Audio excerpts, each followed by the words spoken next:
Maaleykum mes chers amis, j'espère que yéen a ngi ci jàmm kenn ku ci nekk ma koy nuyu ci turam ak santam di leen souhaiter juma joo xam ne liñ ci ñaan yëpp yàlla dina ko nangu.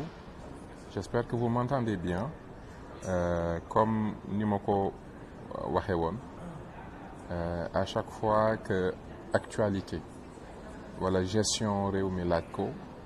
dinañ jël suñu temps un petit moment benn 15 à 20 minutes comme nit ñi yàgg proposé def benn rapide jàngat bëriwul nag lu ñuy réagir ci actualité mais réew mi ku mu soxal depuis des années am na événement yoo xamante ne ni Diane Baldé maa ngi lay nuyu am na événement yoo xam ne su ñëwee da ngay war a mën a def une rapide réaction bu weesoo jàmbat à chaque fois comme je l'ai dit c'est intéressant que ñu def ay jàngat l'objectif message bi ma bëgg a jàllale tey mooy on a vu réew mi toll ci situation bu doy waar sur la question des inondations sur la question de la pluviométrie tardive et que contexte bi le régime bi choisir pour partir en vacances te loolu li koy waral rek encore une fois mooy on est dirigé par des gens qui n'ont pas pris le temps, encore une fois, de réfléchir sur les besoins et les priorités. Alors, nit ñi dañ naan ñu ngi ci ay jafe-jafe régime bi nekk en vacances te boo ko waxee membre régime bi critiqué la song la ne la ñëppay dem vacances dangeen na nekk ay démagogue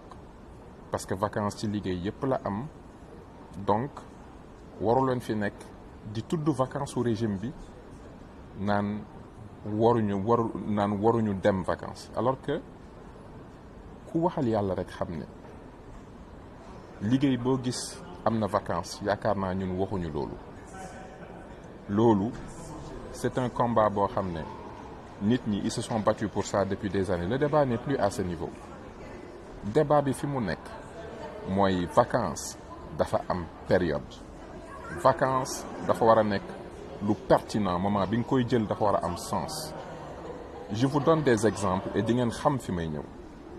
Nous sommes 15 millions de Sénégalais. Li ëpp ci ñun vivent dans le monde rural mooy ci dëkk yi nga xam ne agriculture ak élevage mooy seen activité principale. Li ëpp ci Sénégalais yi ay béykat lañ béy moo nekk seen priorité béy moo nekk li nga xam ne période bii buñ ko réussiree seen at nekk ci jàmm buñ ko réussirul seen dunduñ ci at mi ne ci jafe-jafe donc monde rural deuxièmement ñëpp xam nañ ne l'autre moitié des Sénégalais vivent dans les zones urbaines Dakar Thiès Touba zone yooyu mauvais aménagement bi fa nekk manque de planification bi fa nekk tax na saison des pluies problème mu transport la ñuy am problème mu chute des bâtiments yi di daanu problème mu congestion la ñuy am risque maladie yi tam période bii lay tombé d'un point de vue de la santé ñëpp xam nañ ne période bii bu ndox mi ñëwee ak mauvaise ordures yi ni mu feesee ci dëkk bi période bii la maladie yi gën a grave des maladies dangereuses maladies infectieuses di développé wu ñëpp xam nañ ne période bii donc d'un point de vue économique la majorité des acteurs économiques période bii lañ gën a soxla le gouvernement pour semences yi pour surface agricole yi pour risque d'invasion ci yenn insectes yi moment bii lañ soxla ndox moment bii lañ gën a soxla nos dirigeants. C'est comme un banquier d'affaires métier que je fais moment bi nga xamante ne man laay jël vacances c'est pas le moment où mes clients sont dans la période où ils vont faire leur chiffre d'affaires moment bi may jël vacances moment bi nga ne xam naa ne instant bi sama clients yi pour la plupart ñoom seen problème yëpp réglé na. Sénégal ku xam Sénégal ak ku bëgg Sénégalais yi war na noo xam ne bu période juillet août septembre ni ñëpp affaire agriculture la ñuy wax. Septembre aussi mooy période septembre octobre mooy période bi nga xam ne ubbite école bi réew moo xam ne plus de 50% des Sénégalais ont moins de 20 ans ubbite école bi nekk lu nga xamante ne nii dafay nekk priorité. novembre octobre novembre ci la ñuy def loi de finances kon période boobu de juillet août septembre octobre ba novembre décembre franchement régime bu sérieux boo xamante ne nii xam na ne il doit être là à la disposition des Sénégalais régime bu sérieux du jël vacances période boobu. régime bu sérieux dafay toog parce que xam na ne nawet bi mooy déterminer l'activité économique pour les mois à venir. xam na ne nawet bi ci le problème d'urbanisme yi gën a compliqué donc il faut nga toog xool xam ndox mi yan irrégularité lay wane encore ak naka lañ koy gérer. xam na ne buñ génnee ci saison kii bi ubbite école yi la ak dette bi ñu yoreel école yi ba noppi war a dem assemblée nationale voter les lois de finances yi nga xam ne au mois de novembre lañ war a yoree réew mi. période bii mooy période bi gën a cruciale ci planification ak teey ak xereñ ak gëstu ak observer. période bi mooy période bi gën a am solo pour ñun Sénégalais yi parce que li ëpp ci ñun ay jeunes lañ li ëpp ci ñun ay agriculture la ñuy def te li ëpp ci ñun suñu dëkku taax yi c'est mal fait que bu taw bi ñëwee jafe-jafe yi am te loolu lu ñu war a régler la donc du moment wu vacances. encore une fois ce qu'on vous demande ce n'est pas bu leen jël vacances mais pour une fois faites preuve de bon sens et de responsabilité. faites preuve de yërmande et soyez à la disposition des Sénégalais. Comprenez leurs besoins. Quand les gens vous disent ñu ngi ci ay jafe-jafe ngeen a jël vacances waxuñ leen ne waru leen a jël vacances. Ce qu'on essaye de vous dire c'est que mënu leen toog période bi nga xamante ne nii le secteur primaire la majorité des Sénégalais dañ leen a soxla ngir ngeen régler problème mu ñàkk ndox mi régler problème mu surface yi ñu war a béy régler problème mu semence bi régler problème mu retard de l'eau ngeen taxaw leen ba noppi zone urbaine yi inondation bi ñu war a replanifier les villes xoolaat les plans de ruissellement liggéey boobu yëpp laaj coordination laaj présence te buñ jugee ci ñaari weer yi l'école war a ubbi buñ ci jugee ñu war a dem assemblée nationale du période du jël vacances. période du jël vacances à partir de janvier bu président defee discours à la nation ba noppi je pense que ne janvier février mars période boobu avril moo gën a yeyoo ay vacances pour un pays pauvre qui ne compte malheureusement que sur l'agriculture et sur sa jeunesse et qu'il y a des villes yu nga xamante ne nii le réaménagement de ces villes pose problème surtout dans ces 3 mois-là. Régime bu sérieux du dem vacances ci période boobu. C'est ça le fond de notre pensée. C'est ce que nous vous demandons. Et ça montre encore une fois que le problème, encore une fois, c'est que nous avons des gens qui ne prennent pas le temps de réfléchir sur ce qu'ils font. du nu xoolaat changer soppeeku un autre état d'esprit jéem a samp beneen république xam ne ñun mënuñu ne nit ñi dañuy jël vacances rek août septembre ñun ñu jël vacances juillet août septembre te juillet août septembre nekk mois bi gën a am solo ci question économique nekk mois bi gën a compliqué dans la gestion urbaine nekk moment période ne bu ñu ci weesoo dugg ci ubbi ci l'école su weesoo loolu ñu dugg ci mbiru dem assemblée nationale wala def les lois de finances. bu ngeen toogul Sénégal heure bi déglu monde rural bi gérer ville yi qu'est-ce que vous allez faire ba noppi gérer ubbite école bi nga xam ne plus de 50% des Sénégalais dañu soxla éducation soxla formation ba noppi problème mu santé yi nga xamante ni pluviométrie bi da koy andi bu ngeen toogul dund koog nit ñi jàmbaarloo ak nit ñi observer ko taxaw ak ñoom bu ngeen ko deful juillet août septembre assemblée nationale su ngeen fa demee lan ngeen fay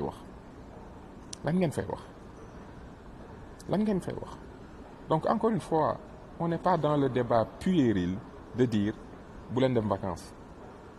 même nit ku ne ci esclavage sax war nga koo mën a may pause on ne vous demande pas ça ce qu'on vous demande c'est il faut que ngeen changer seen mentalité changer seen état d'esprit il faut un nouveau leadership il faut un nouveau comportement il nous faut une nouvelle république lii nag day wane encore une fois que yi gën a élémentaire sax vous n'êtes pas capable de le respecter ndax nit ki la nga xam ne moo la jël ngir nga dox ay soxlaam moment bi mu la gën a soxlaa pour économie moment bi mu la gën a soxla pour ubbite école am moment bi mu la gën a soxla pour assemblée nationale moment bi mu la gën a soxla pour ville yi nga xamante ne ni kenn mënut a circuler transport bi tey dee yu bëri yëpp ci saison des pluies bi lay aggravé woo avec l'arrivée de l'eau tey il y a beaucoup d'accidents qui arrivent dara andiwu ko lu dul ndox mi bu ñëwee day aggravé ndox mi day aggraver la circulation ndox mi day aggraver la vie urbaine ndox mi dafa am impact suñu économie ndox mi bu ñëwee aussi santé problème de santé yi dugg yooyu yëpp ndox mi la. Donc période boobu vous devez être présent, vous devez être alerte, vous devez observer, noter les dysfonctionnements, gérer ak ubbite école bi door a dem Assemblée nationale voter des lois. C'est ce qu'on vous demande de faire. bu ngeen paree ci loolu ba def seen discours à la nation su leen neexee ngeen dem vacances. Mais si l'activité politique politicienne est la seule chose qui vous intéresse, fi ngeen ni rayee seen bopp sonn ci mooy élection, c'est vrai bu élection yi passé même bu élection yi passé di ngeen bëgg a dem vacances parce que looloo tax ngeen am problème. bu leen liggéey taxoon jóg su ngeen liggéeyee les Sénégalais yi ba noppi di ngeen dem vacances, mais comme politique moo leen tax a jóg su ngeen defee seen politique politicienne ba pare Sénégalais yi nag léegi di leen xaar ci ngeen liggéey. Gérer la tension de trésorerie, cette dette que vous avez créée dans ce pays, cet endettement bu metti bi ngeen nekk bu ngeen ko defee ba noppi au lieu que nag ngeen toog gérer les conséquences, là vous partez en vacances. Vous laissez les cultivateurs dans le désarroi, vous laissez les jeunes dans des difficultés, vous laissez les zones urbaines dans la congestion, ngeen bàyyi nit ñi ak jaaxle. Aw askan bu demee ba nga xam ne bu xiinee ñoom ñu tiit war nañu xoolaat suñu bopp ndax ndox moom xéewal la su àndee ñoom bu teef rek ñun ñoo wàcc suñu yoon waaye ndox moom du wàññi yoonam xéewal la buñ ko si c'est mal géré. S'il n'y a pas des plans de ruissellement des eaux, s'il n'y a pas des plans d'aménagement des villes qui permet l'écoulement des eaux, s'il n'y a pas une gestion des ce qu'on appelle les surfaces imperméables, s'il n'y a pas tout ça le résultat c'est ça bu nit ñi ñu leen di jox ñuy dëkk fu ñu warul dëkk. Si vous n'êtes pas présent pour identifier les zones de recueillement des eaux, pour xool ville yi nu ngeen ko war a réaménager les 3, 4, 5 mois à venir avant saison des pluies bi di ñëwaat, si vous n'êtes pas là pour vivre ça avec les Sénégalais, comment vous allez pouvoir régler ces problèmes-là? ma bëgg ngeen yokk seen yërmande ci askan bi xam ne xam-xam mooy gindi jëf ngeen nangu liggéey te nekk ci dëgg. C'était ça le message que je voulais transmettre aujourd'hui à nos dirigeants, mais surtout appeler les citoyens à savoir que pour que ñu comprendre bu ngeen bëggee seen condition changer, il va falloir que ñu def un changement radical sur cette république où le citoyen n'a même pas droit à la parole. Il va falloir que ñu accepter ce changement fondamental que ça demande. maa ngi leen di gërëm di leen sant bëgguma mu gudd parce que j'aime juste comme ni ma leen koy faral di defee par rapport à l'actualité bu ñu gisee ay liggéey yoo xam ne defoon nañ ko dans le passé, ay articles yu ñu bindoon, ay live yu ñu gëstu woon, ñu gis ne actualité bi possibilité ñu ñëw wax ak sénégalais yi moment bi ba noppi andi jàngat yooyu ñu defoon dañ koy def ngir su toujours rek encore une fois xam ne suñu mission première mooy aider les sénégalais à comprendre leurs conditions et à comprendre ci li ñuy dund lan moo ci seen part de responsabilité ñoom en tant que citoyen, mooy lan moo ci aussi la part de responsabilité de la gestion. Nit ki jafe-jafe bi muy dund bu fekkente ne il ne peut pas comprendre lan moo tax muy dund lii par rapport à la gestion, du mës a mën a am un comportement citoyen. Donc notre première mission est l'éveil des consciences. Donc ci loolu la ñuy nekk di ci fas yéene dox régulièrement en attendant liggéey bi nga xam ne dig naa leen ko pour def un grand live sur l'état de nos finances ak un autre beneen vidéo YouTube pour gën ko expliquer plus techniquement. ma leen di gërëm di leen sant di leen souhaiter vraiment vendredi jàmm ak salaam di nuyu waa Bawol yëpp sama mbokk yi di nuyu waa Sénégal yëpp di leen wax ne ñun fu nu mënti nekk rek sunu xel mi ngi ci yéen sunu xol mi ngi ci yéen seen jafe-jafe ñu ngi koy dund ak yéen bien que nekkuñu fa ndax picc kat mi ngi ci suuf mi ngi ci kaw waaye xel mi moom mi ngi ci suuf jaay ngeen jëf ba beneen incha allah jumaa mubarak